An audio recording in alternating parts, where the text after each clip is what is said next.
Hello and welcome to the Siam Center Law Group podcast. In today's episode, we will discuss a topic that has garnered significant attention in Thai society: the legal liability of individuals who unknowingly become involved with someone else's spouse. Under Section 1523 of the Civil and Commercial Code, a spouse who suffers harm due to their partner's infidelity has the right to sue for compensation from the third party involved.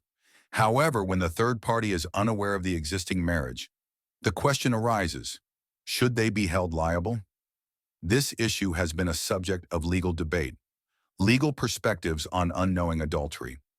Thai legal scholars have proposed two primary approaches to address this issue. Intent-based approach.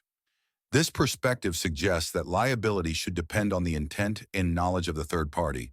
If the individual was unaware of the existing marriage, they should not be held responsible under Section 1523.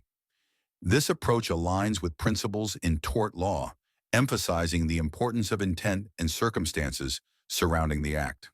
Notable supporters of this view include Professor Prasopsuk Boondech. Strict liability approach. Conversely, this view holds that liability exists regardless of the third party's knowledge or intent.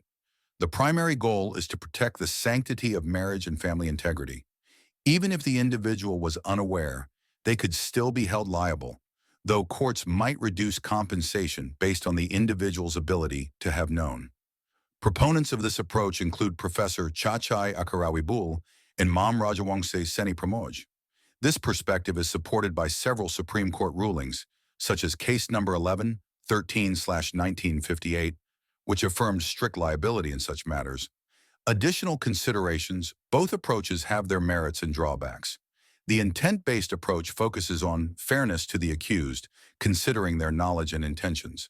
In contrast, the strict liability approach prioritizes protecting the institution of marriage, treating any interference as a violation, regardless of intent. Conclusion: currently, the prevailing practice, supported by numerous Supreme Court decisions, leans toward the strict liability approach. However, courts may adjust compensation based on the specifics of each case, considering factors like the third party's potential awareness. Note the information provided in this podcast is for educational purposes only and should not be taken as legal advice. For any legal concerns or questions, please consult with a qualified attorney or legal expert. Thank you for tuning in to the Siam Center Law Group podcast. We look forward to bringing you more insightful discussions in future episodes.